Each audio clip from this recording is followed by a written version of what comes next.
So we're going to read a little bit here. Someone wanted to do a full read on book number 7, Romance and Realism in Modern France. I don't mind starting a full read on that one. It's kind of a good day for that. Get all comfy, cozy. Is the music too loud or is that okay? Can you hear me? Alright, Columbia University course in literature, Romance and Realism in France. I love these books, written in the early 1900s. It does go back, the first publications, to 1896. This particular Columbia University series was written in 1928.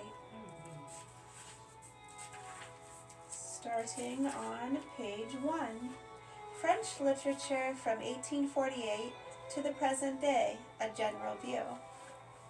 So at that time it would have been about half a century. From 1848 to the present day in that time, which would have been late 1800s, early 1900s. French literature at the present day is no less individual than it was in the past. It is still fed with the sap of a national life characterized by its unity and coherence. It is written in a language second to none in its expressive power, even if deprived of some of its raciness by a long process of intellectual and social refinement. The changes wrought in the French mind by the revolutions of modern thought have not altered the peculiar quality of style which is the glory of France prose, and the virtues of which French poetry has managed to make her own. But although it keeps true to its tradition, the literature of France in recent times has acquired a more extensive range and a new breadth of appeal. It bears witness in its way to the enlargement of the national outlook and the spread of a more varied interest, thus pointing, like many other symptoms, to the birth of a world culture. The date about which the second volume of this survey begins has been chosen under the stress of a special need. Neither in the number of interesting works, nor in their value, can the literature produced after 1850 balance that which was written from the medieval times to the middle of the 19th century. Such a scale, needless to say, is no fair index to the relative importance, aesthetic or historical, of the periods thus marked out. A very distinct emphasis is here laid, for obvious reasons, on the contemporary part of a long historical development, but apart from the practical end in view, this division can be justified as well on other grounds.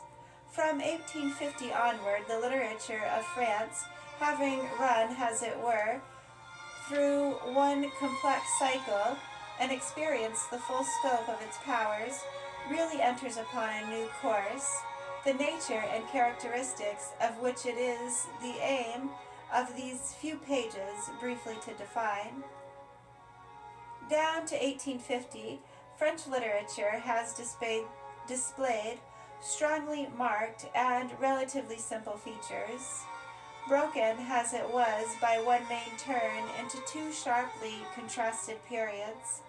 It has shown in both a similar temper by its allegiance to a single idea. From the Middle Ages to the first decades of the 18th century, it mainly obeyed the powerful instincts which sought for beauty in order, symmetry, and exactness. A rational type of art, skinned to the classical type of antiquity, tentatively grew, reached its slow maturity, and declined.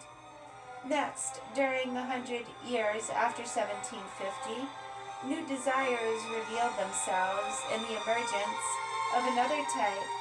Romanticism was prepared, came to heed enjoyed a short-lived triumph and passed on to decay.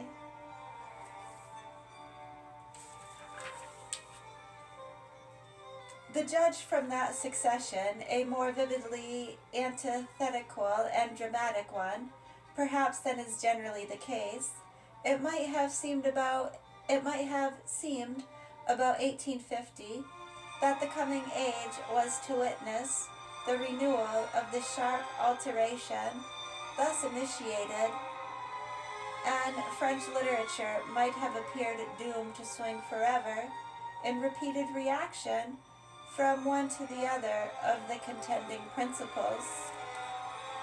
Now, a state of conflict has been indeed the predominating aspect of French literature during the 3/4 of a century that have elapsed since 1850. But the conflict has assumed a new character. It has been a much more involved and intricate matter than before. The changes from one phase to another have been less strenuously fought over, and the transitions less clearly marked, so that the general texture of that period is, roughly speaking, more uniform, whilst the literary works, on the contrary, have persistently grown more individual and diverse. Indeed, variety has been, through that span of years, the outstanding quality of French literature, a variety which can hardly be reduced to classical or romantic standards, but takes after both. This is not to say that the law of rhythmic development has ceased to operate. Those 75 odd years of mental literary life allow a division into 3 recognizable phases. With the turn of the mid-19th century, art and thought swing together away from the ideal of romanticism. Everything had been subservient to the exercise of the imagination and the emotions. Form had been liberated from the shackles of a fossilized style, and unchecked play given to the principle of freedom. Now, a desire for intellectuality and order makes itself felt. A desire for intellectuality and order makes itself felt. After the riot of the Romantic Age, artists instinctively long for the dignity, the restraint of careful discipline. Meanwhile, the sciences are growing beyond the ken of former centuries. They open up vistas of power and wealth, a bid fair to give man the empire of the physical world. Positive knowledge becomes the pattern of all moral activity, and literature falls under the spell of history, geology, archaeology, biology. The new purpose, their affinities being rather classical than the reverse,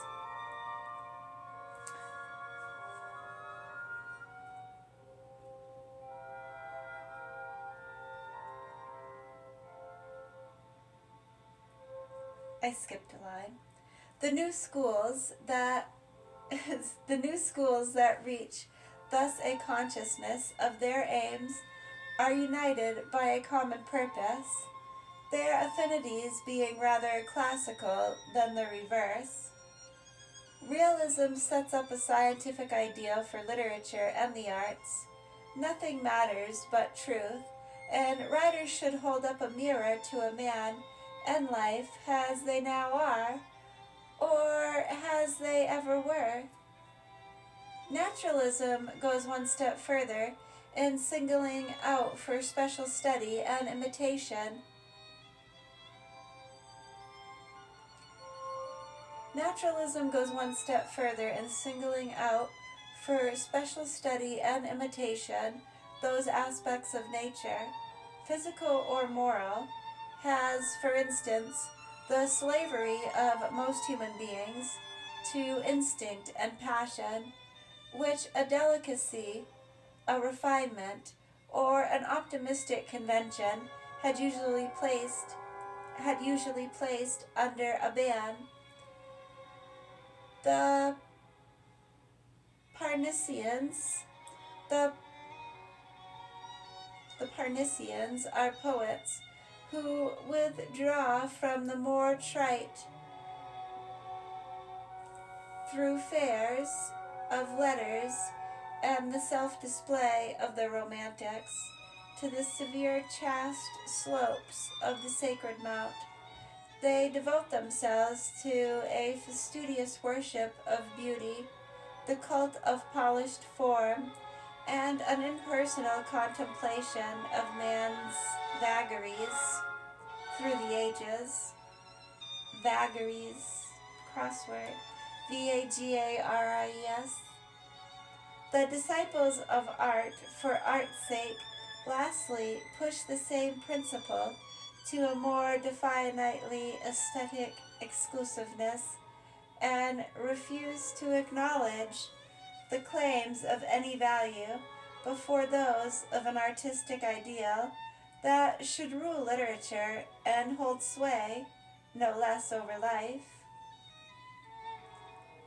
The years from 1875 to 1880 to 1900 or 1910 witness a new change in the temper of thought and letters. The mood of reason, of science, and positive knowledge is undermined in its turn. A secret dissatisfaction gnaws at the heart of the times. The intuitive activities of mind are reasserted by the philosophers and moralists. Literature becomes restless again, hearkens to voices from the strange and the beyond, tries to express subtle shades of emotional meaning, or takes pleasure in the intricate interplay of elusive ideas. Symbolism and Impressionism are the twin-born children of that disquired, romantic spirit. They put forth again the personality of the artist, but not in a direct, unashamed fashion. The former selects, and its special province, the former selects has its special province, the correspondences and remote analogies that appeal to the more fanciful play of imagination, and which soothe the craving of a refined intellect for the elusive glimmers of truth.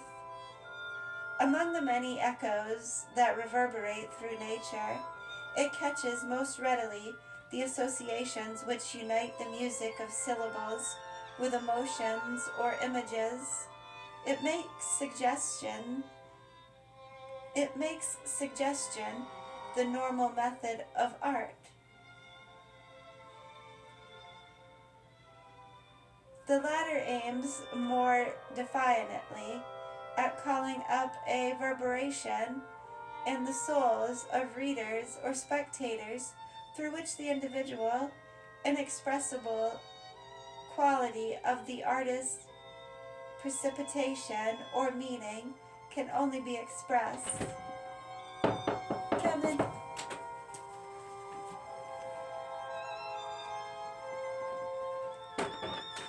Did we change the light bulb in the fridge? It looks different. Oh, yeah, I did actually. It is a little bit brighter. I just changed it. Good eye. You noticed I changed the light bulb in the fridge. It's barely brighter. I'm surprised you noticed that. Yeah, it had more of a yellow tint to it as well. Yeah?